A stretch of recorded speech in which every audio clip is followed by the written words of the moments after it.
I associate with the Unitarians.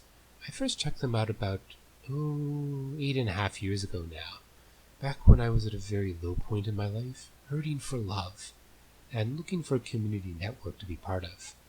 I found I had much common ground with them, and have hung around them ever since. My association with the Unitarians means I often get asked who Unitarians are and what they believe, and I have a lot of trouble answering that question. I think most Unitarians do. They don't have a common creed, after all. If anything's well known about Unitarian beliefs, at least in North America, it's how diverse they are, and that Unitarians are free to believe as they see fit. When I first heard about them, I was struck by my informant's comment that belief in God was optional among them. He was right. Unitarians range from hardcore atheists to devout Christians and pagans to Buddhists, so a common creed is pretty much impossible. This unfortunately leads to regular misunderstandings. There's a joke about a Unitarian whom people have pissed off burning a question mark on their lawn. I also had my dad once try to lecture me on how they need to decide what they believe. It wasn't always this way. Unitarianism used to be well defined as a branch of Christianity that arose in the Protestant Reformation, one which rejected the Trinity concept and allowed freedom to believe according to conscience. In fact, the name Unitarian was coined to contrast it with Trinitarian Christianity. For a couple of centuries it was a liberal Christian church with some peculiarities. I believe it still is in its homeland, Hungary and Transylvania. But in Britain and North America, the last couple of centuries has seen it change dramatically, to the point where most of its members are open non-Christians, and the very religious questions it asks have changed. So Unitarians could talk about their history in explaining, but that's difficult to condense into elevator speeches. And besides, Unitarians are what they are now, not what they were then, and methinks neither history nor excessive focus on Unitarian diversity does justice to who they are. One thing most Unitarians do come back to time and again when asked about their beliefs is a set of 7 principles. These do bind Unitarians together as a universally accepted basis of communion. These almost always come up in explaining who they are to outsiders, and there's even a 7-day Unitarian holiday in December called chalice dedicated to these principles. Now these principles might strike one as a bit strange at first, if one's only experience is with faith of the Abrahamic lineage, for these principles really are quite different from anything like the Nicene Creed or the Shahada. With one near exception, there's nothing about history, a God, the nature of reality, salvation, or spirituality. They're entirely pronouncements on ethical and social values, indeed values that are hardly unique, but considered commendable well outside the Unitarian community. They could easily be mistaken for an ethical position of a group with no religious connection at all. So I don't think these principles' existence makes Unitarians different, nor does their content, which would be acceptable to a large swath of the population.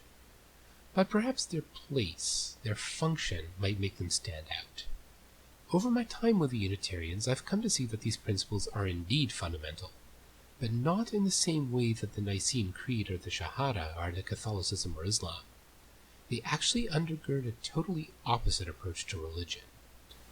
Perhaps the best way to illustrate the different approach would be a cartoon of some popularity in the atheist community.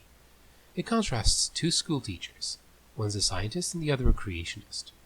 The scientist is dressed in a lab coat and has specimens and a microscope on his desk, and he tells his class, "Here are the facts. What conclusions can we draw from them?"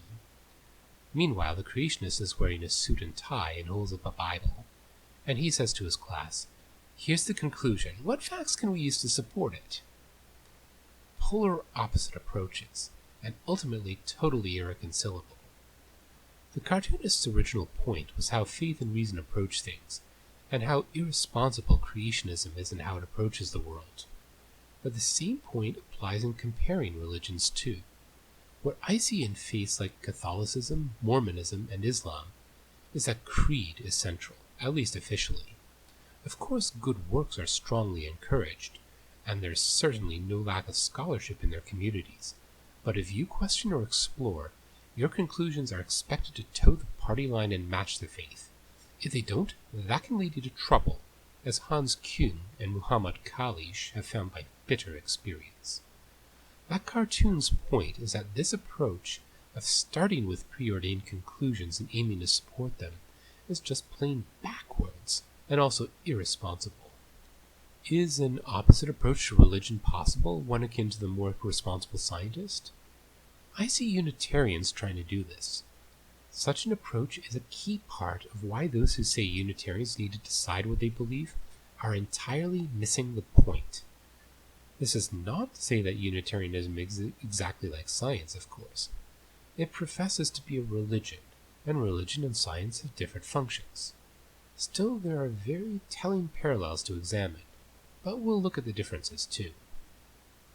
A formal creed doesn't fit with an approach like this. That, as well as the diversity of Unitarian beliefs, means there can be no Unitarian creed.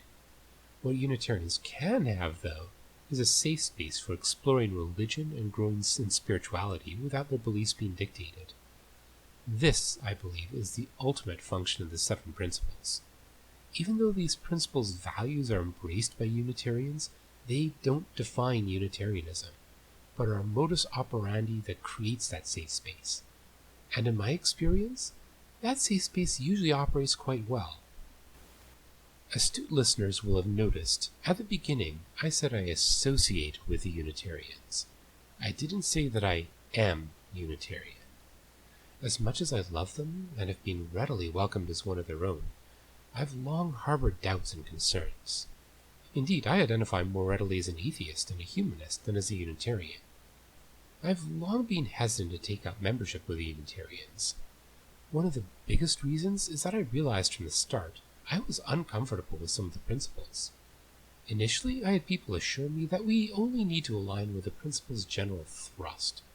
At the time I was reassured, but since then I've become uncomfortable with such a cavalier approach. Maybe I'm weird, but I'm the sort who wants to take any values or principles I say I live by seriously. That means thinking them through, exploring their consequences, evaluating how well they measure up, and not treating them as sacrosanct. And that means I must wrestle with the Seven Principles. For anything less would not be taking them seriously. There is no other option for me. Just accepting anything is irresponsible. And some I've struggled with for a long time, to the point that I may have to reject some of them. So, much like many people in their religious circles, much like me myself back when I was a Christian, I find myself on the periphery. Such seems to be the cross any thinker must bear. It's not at all rare for people to struggle with their beliefs. In some ways, that struggle is less threatening to Unitarians than it would be to, say, Islam. For unlike Muslims, a Unitarian can change their mind about the existence of God or what spirituality means and still be fully Unitarian, because the principles don't govern the content of faith. Now, I know very little about people who harbor doubts of the Unitarian principles other than myself. I'm sure there are others, but I could see questioning the principles as a threat to Unitarians too, even if in a different way from questioning a creed. For questioning the principles can threaten the safe space Unitarians have worked so hard to construct. But the doubts and concerns I have are still there. So, I'd like to invite you to share in an exploration of the Seven Principles with me. I'd like to lay out for you my thoughts, to systematically flesh out the implications of these principles, to discuss the good in them and where I believe some of them go wrong, and also discuss what's missing in them. At times in the journey, the principles will be only the springboard for exploration, for the values and spirituality we see in Unitarianism apply far more generally, and my comments are relevant to a wide audience. We'll partake of this broader exploration.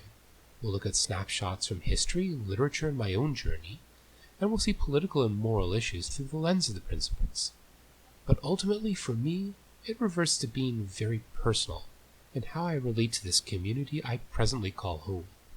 And who knows, in this quest we might even find a way to explain Unitarianism in an elevator speech. However, accepting the principles isn't the goal. If I end up accepting them wholeheartedly, that's okay. But aiming to accept them would be acting like the creationist in the cartoon. I side with a scientist instead. What will come, but the goal is to follow the truth, be it what it may, come what may, and to decide whether the 7 principles are the choice we should follow. I'm pleased that you've joined me in this journey.